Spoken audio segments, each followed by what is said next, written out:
Welcome back, 8th graders. Okay, let's just dive right into today's lesson. You know that feeling when you're staring at a totally blank piece of paper because it's time to write a book report and you realize you've completely forgotten the name of that amazing main character you were reading about just last week? Yeah, we've all been there. Well, you're in the right place today because we are going to learn exactly how to build a reliable, organized system for tracking your reading journey. Today, we are mastering the reading log. Here is our roadmap for today's lesson. We'll be covering the power of order, why reading logs matter, building your reading log, real-world log examples, your weekly reading mission, and we'll wrap up with the Godly Learner. All right, Section 1, the power of order, setting the foundation. Look, I completely get it. In 8th grade, it's really easy to look at assignments as just stuff you have to do for your teacher. Just busy work, right? But I need you to hear this. A reading log is not a punishment. It's actually a personal record of your own reading habits. It tracks your reading volume and captures your specific takeaways. It belongs entirely to you. Think of it like a scrapbook. It's literally the story of how your mind is growing. So, why do we care so much about organizing this personal record? Well, this practice is actually deeply rooted in Scripture. 1 Corinthians 14:40 tells us, "Let all things be done decently and in order." I just love that, because it brilliantly illustrates that God himself values order. He's a God of careful design and purpose, not a God of chaos.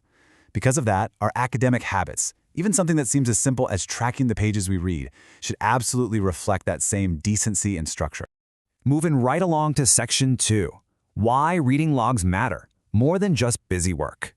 Let's go ahead and bust a really common myth right now. Reading logs are not just busy work to keep you quiet. We all need a little accountability in our lives, and maintaining this log directly benefits you in some huge ways. First off, it keeps you organized and accountable to your own goals.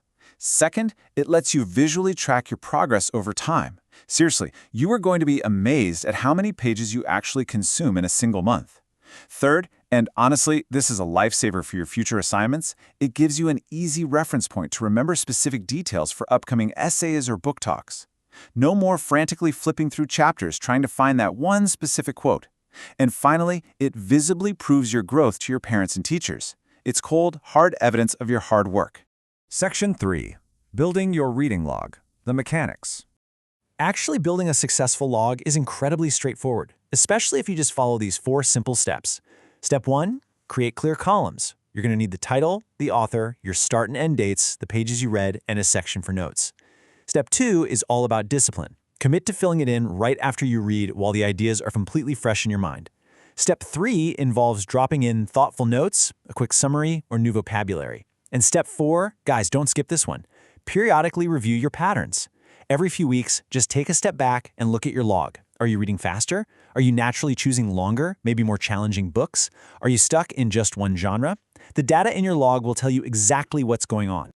Now, I know from experience that Step 3, the notes section, is where a lot of students just freeze up. If you ever feel stuck staring at that blank box, please don't overthink it. You can always just rely on writing a super brief summary of what just happened in the chapter. Or jot down your absolute favorite moment or quote from that reading session. Another fantastic option is to define a brand new vocabulary word you encountered. Just pick one of these for each entry, and you'll build up a really rich, helpful set of notes over time. Okay, Section 4. Real-world log examples. Leveling up? To make sure you know exactly what the expectation is, let's compare a basic entry to a highly detailed 8th grade level entry. A basic log for Lois Lowry's The Giver might simply say, "Learned about the concept of a community without choice." Hey, that's a solid start. But a detailed log for Margot Lee Shetterly's Hidden Figures goes quite a bit deeper. It says, "Noticed how segregation impacted NASA's workforce." Do you see the difference there? The detailed log shows active analysis. It proves the reader is actively analyzing the impact of a big theme, in this case segregation, on the characters and the setting. That is exactly the level of critical thinking we're aiming for here.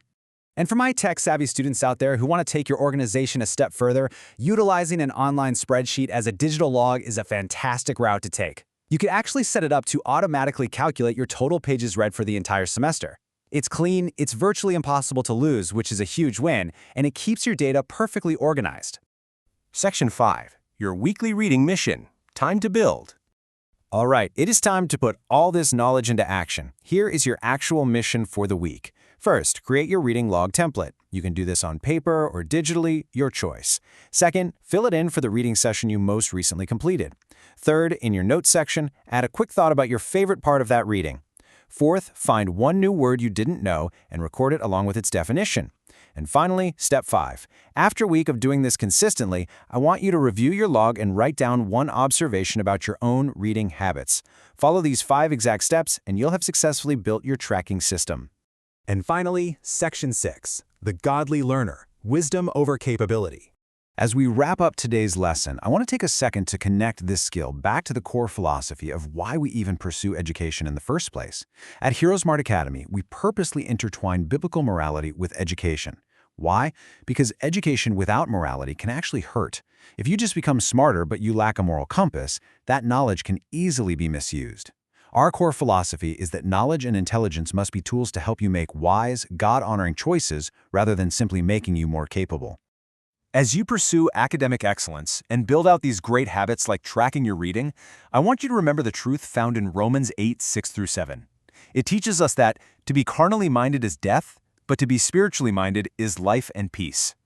Keeping your mind spiritually centered on truth and wisdom is the exact path that leads directly to true life and peace. So, I'm going to leave you with this question to really chew on as you start your assignment today. What is the ultimate goal of the knowledge you're tracking?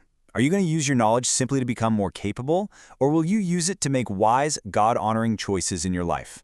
I really encourage you to pursue academic excellence this week while keeping your mind entirely centered on God, truth, wisdom, and righteous choices. Go crush that reading log assignment, and I will see you in the next lesson.